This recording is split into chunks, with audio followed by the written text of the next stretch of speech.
एउटा च्यालेन्ज खेल्ने के यो च्यालेन्ज भनिसकेपछि अब जस्तो पनि खायो ओइ नसकाइदियो मेरो पनि भागो म त तिमीसित बोल्दिनँ यो मान्छेले मलाई क्रिस्पी चिकन मगाइदिएछु भनेर आलु मगाइदियो आलु दामी आनन्द आयो भर्खर उठ्यो बेलुकैसम्म मोबाइल चलाएर बसेँ 11:09 भइसक्यो बाहिर जान अहिले अल्छी लाग्छ हिजो प्याथ्या खाने भनेको खाना पाएन बुढीले त्यही भएर प्याथ्या मकाउनु भनेर प्याथ्या मकाइरहेको म अन्त मैले उठिसकेको रहेछ म्याडम उठेर नुहाएर भिडियो एडिट गरिरहेको रहेछ भर्खरै हामीले ग्र्याबबाट फुड मगाएको आइपुग्यो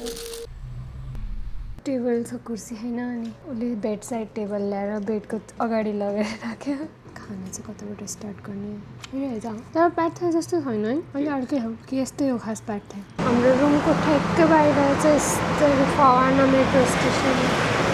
देखिन्छ ए हाम्रो पायो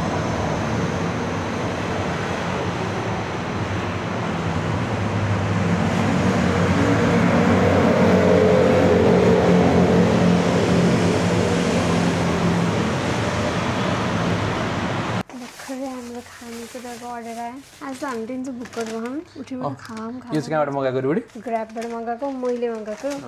अनि मैले गरेर लिएर आएको सधैँ चाहिँ के गरिदियो भने ट्रिप आउने बेलामा बुढी नजान्ने छैन एकदम जान्ने नै छ यो आफूले गर्नु पऱ्यो सबै सक्छ सक्नलाई तर ऊ चाहिँ सधैँ चिलमै बस्छ केही गर्दैन अनि आज चाहिँ अनि होइन गर तिमीले भन्यो अनि उसले आफै सेटअप यताउति गरेर आफै गरेर चाहिँ ल्यायो है बर्गर किङबाट है यो बर्गर यहाँको बर्गर किङ कस्तो छ मलाई थाहा छैन कति पुन्टुटे बर्गर रहेछ अनि यो स्विट कन्डेन्स्ड मिल्क बुढीलाई खान मन लाग्यो त्यसपछि यो चाहिँ क्रिस्पीको सानो प्याकेट ग्र्याबको सबभन्दा मेट्रो कति स्विफ्ट रहेछ है आवाजै नआएको अर्को पनि आयो यहाँको राम्रो रहेछ यार मेट्रो सबभन्दा बेस्ट मलाई ग्र्याबको लाउने भनेको चाहिँ कटलरीहरू चाहिन्छ कि चाहिन्न सोध्छ कि बलियो खाली छ कि आइस हालेर ल्याउने रहेछ नाइस बर्गर त कति सानो रहेछ मेरो हात पहिल्यै सानो भयो ल अनि मेरो चिकन नै चिकन जस्तै होइन त त्यो मिठो रहेछ बर्गर आज चाहिँ हामी डेन्जर अल्छी भयौँ खायो बस भिडियो एडिट गर्नलाई मलाई 3 घन्टा लाग्यो 4 घन्टै लाग्यो होला किनकि मैले सुरुमा आफ्नो मोबाइलको घडी हेरेछु अनि 7:30 बजे स्टार्ट गरे जस्तो लाग्थ्यो मलाई अनि फेरि ल्यापटपको घडी हेर्न थालेछु अनि ल्यापटपमा त 1.5 घन्टा अगाडि टाइम जोनै चेन्ज नभइरहेछ मेरो त म त उठ्दाखेरि नै 12 बज्यो कन्डेन्स मिल्क खान लाग्यो दामी मिठो ओइ नसकाइदियो मेरो पनि भागो यो कन्डेन्स मिल्क खाएको त मलाई त कोक त गुलिए लागेन यार क्रिस्पी चिकन भने आलु जस्तो यो मान्छेले मलाई क्रिस्पी चिकन मगाइदिएछु भनेर आलु मगाइदियो आलु म त तिमीसित बोल्दिनँ मलाई तल जाऊँ भने होइन कार्ड निकाल्यो अनि मैले क्यामेरा छुटेछ भनेको अनि क्यामेरा तिमी लिएर आऊ म जाँदै गर्छु तल अनि म त अब डेन्जर कम्प्लेन गर्छु भनेर बसेको थिएँ पछि त फर्केर आइरहेको सबै स्क्यानै गर्नुपर्छ यार यहाँ त coffee tea milk Would you like to keep your change as drink credits or receive your change back in cash? Thank you massage चेयरमा बस्ने एकछिन मलाई मसाज चेयरमा बसेछ म निदाउँछु मलाई निदाउनु मन छैन अहिले दामी आनन्द आयो म चाहिँ यो खाएर बस्यो कस्तो चिसो रहेछ यार हातै चौमीमा त भ्याइयो कति छोटो यो घाँटीमा आउनुपर्ने हो कि मेरो टाउकोमा आएको म डेन्जर हुन्छ रहेछ है थाहा भयो मलाई मलाई कुन चाहिँ चाहियो हेर्नु पऱ्यो नि त उयोवाला पप्पी कुन चाहिँ ऊ त्यो येल्लो कलरको कुकुर छ नि आइज प्लिज कस्तो काम लिसिङ छोडिदिनु ए यहाँ क्रिसमस ट्री लगाइरहेको छ जुन ब्याकग्राउन्डमा अडियो आएको छ नि ठ्याक्क रुम इन्टर गर्दाखेरि अटोमेटिकल्ली यसले प्ले गरेर अडियो प्रतिष्ठाले एडिटिङ राम्रो गरेर एडिटिङमा हाले अडियो चाहिँ अनि मैले जाम घुम्न भनेर 5 चोटि भन्छ कि काहीँ नै लगेन आफू 8 बजी सुत्न जान्छ बेलुका के भन्छ भनेको त यस्तो रे हिजो चाहिँ 10:30 सम्म निन्द्रा लाग्थेन अरे अनि आज पनि त तिमी 10:30 बजीसम्म बस्छ होला भनेको होइन मलाई त 8 बजे निन्द्रा लाग्छ रे आज हिजो 10:30 बजे बसेको मान्छे आज 8 बजे कसरी निन्द्रा लाग्छ भनेर सोधेँ हिजो 10:30 भयो भने थाहै पाएन थाहा पाउने बित्तिकै त निन्द्रा लागेको अरे नि म्यापमा खाने ठाउँ खोजेको अनि के लेखेर थाहा होइन तर हामी त्यहीँ जान आएको यो स्कुटर त यहीँ फुटपाथमै लिएर हिँड्ने खान्छ त्यो त नेपाली आएको जस्तो भयो नि त के हो यो खेला सटपट क्या साइकल लिएर जान पाइन्छ खै कहाँ साइकलहरू छ त्यहाँ त 7 बजेसम्म यो थाइल्यान्डले घुम्ने अनि राम्रो रेस्टुरेन्ट खोज्ने भनेर घरबाट हिँडेको है हराइदियो यहीँ देखाएको छ रेस्टुरेन्ट खै यो भित्ता हो हेलो हेलो अब चाहिँ हामी अघि जुन बाटो आयौँ त्यही बाटो त्यतातिर फर्किन्छ अघि जुन प्याक ठाउँ थियो नि त्यहीँ गइदिउँ अब एउटा च्यालेन्ज खेल्ने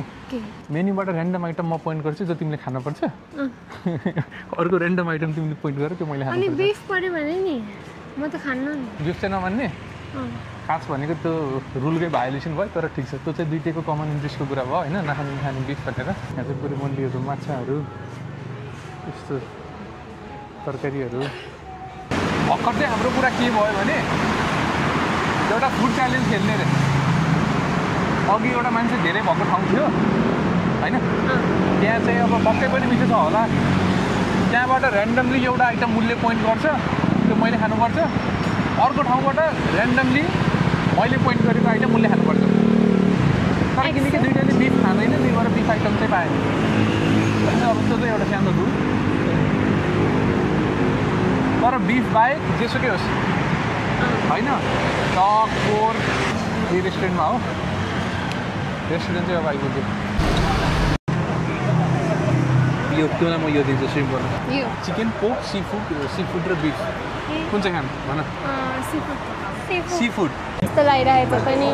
खानेकुरा खानलाई च्यालेन्ज नभनिकन खाएको भए चाहिँ गाह्रो हुन्थ्यो च्यालेन्ज भनिसकेपछि चाहिँ अब जस्तो पनि खाएको निस्किने बेलामा नाम पनि सोध्नु भाइ के भन्छ त्यसलाई भनेर मिठो रहेछ भने अर्कोचोटि खानालाई नमिठो रहेछ भने अर्कोचोटि नखानालाई तिम्रो त चिकन हो खुसी मैले चाहिँ मायाले चिकन दिएँ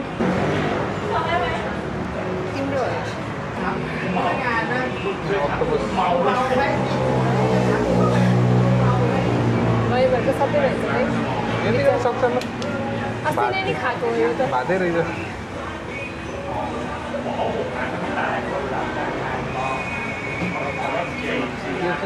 काँटा जान्छ पनि आउँदैन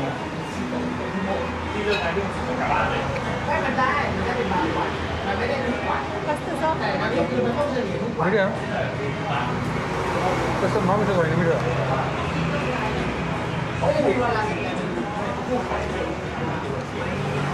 सक्छौ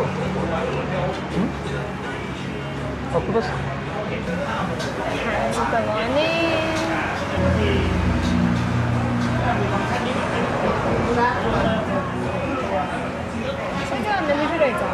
बडीको रियाक्सन त्यो बिना नुन हाल्छ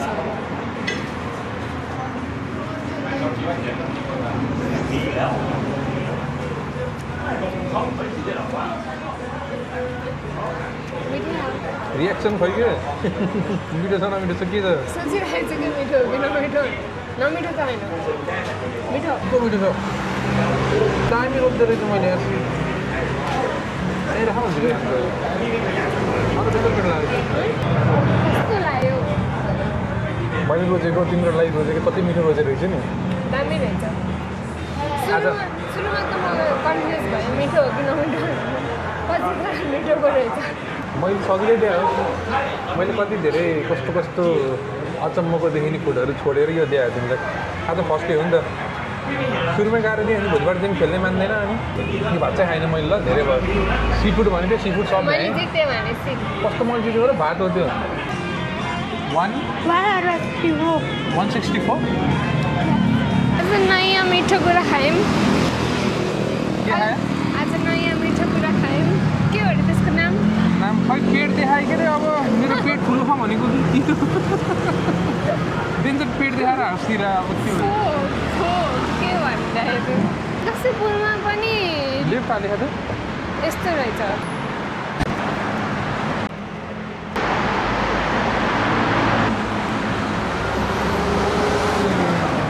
डाउनलोड गर्दैछ आउँदै आएन कि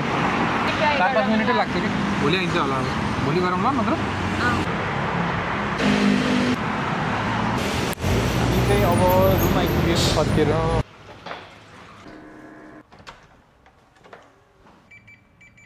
यहाँबाट आफ्नै कोठा बाहिर बसेर घन्टी बजाएर बस्यो आज हामीले दिनभरि अल्छी गऱ्यौँ धेरै जस्तो बिहान उठ्न पनि ढिलो उठ्यौँ 12 उठ्यौँ त्यसपछि उठेँ होइन उठेँ भन न म त उठिसकेँ चाहिँ म ढिलो उठेँ थिएँ नि आज 12 बजीतिर म उठेँ प्रतिष्ठा छिट्टै उठेको थियो अरे कति बजी उठेँ मलाई थाहा छैन 7:30 मा उठेँ अरे होइन उठ्न चाहिँ तर एकछिन त्यसमा पनि ट्विस्ट छ तर घडी चाहिँ के थियो नेपालकै टाइममा थियो यताको टाइममा चेन्ज भएको थिएन भनेपछि 9 बजे मोबाइलमा के त्यो भनेको त्यही नै हो उसको टाइम चेन्ज भएको थिएन 7:30 मा उठ्यो भनेपछि 8:45 मा 9 बजे उठेर तिमी 2 बजे उठेछौ हैन मैले त चेन्ज गरिसकेको थिएँ टाइम चाहिँ हैन यस्तो म उठ्न चाहिँ 7:30 बजे नै उठेको मोबाइलकै घडी टाइम हेरेर मिलेको टाइम हेरेर अनि त्यसपछि म भिडियो एडिटिङ गर्न बसेँ अनि एडिट गर्दा गर्दा 11 बजे बजेको थियो हैन तर त्यो 11 चाहिँ नेपालको टाइम बजिरहेछ कि ल्यापटपमा मैले टाइम नमिलाएर रहेछ जस म उठेको चाहिँ त्यही यहीँको 11-12 बजेतिर हो 2 चोटि मगाएर खायौँ ग्र्याबबाट मगायौँ ग्र्याब चलाउन सिक्यो अनि तल गयौँ यहाँको यो होटलमा चाहिँ अरू त रुमहरू त सब्जियोस् मन पऱ्यो तलको मसिनहरूमा चाहिँ अहिले इन्स्ट्रक्सन चाहिँ क्लियर छैन कि कहाँ के भनेर जस्तो कि मसाज चेयरमा कति पैसा हो कति टाइमलाई हो के हो इन्स्ट्रक्सन छैन भन्नाले थाईमा पनि छैन इङ्ग्लिसमा पनि छैन अनि त्यसपछि चाहिँ अनि वकमा निस्क्यौँ अनि खाना पनि खायौँ भोक लागेर मिठो थियो मेरोवाला मिठो थियो मैले कहिले ठिकै थियो मेरोवाला पनि मिठो लाग्थ्यो मलाई अक्टोपस र सी फुडहरू हालेको अनि भातै रहेछ भात सी फुडको होस् अनि स्पाइसी बनाइदियो मिठो थियो कि थिएन तिम्रो चाहिँ मैले सोचेँ भन्दा चाहिँ धेरै मिठो डेन्जर मिठो लाग्यो मलाई त मैले तिम्रो रोज दिएको अर्को एउटा पनि छ त्यो भिडियोमा राखेको छ होला होइन अगाडि यस्तो घिन लाग्दै थियो अनि मैले देखिरहेको थिएँ यो कस्तो देखेछ भनेर सोधेको थिएँ त्यो दिएको भए चाहिँ उसले त्यहाँ गर्थ्यो आज फर्स्ट डे भएको भएर छोडिदिएको भोलि चाहिँ म त्यही नै दिन्छु भोलि म खेल्दिनँ भन्नु मान्दैन खेल्नै पर्छ ल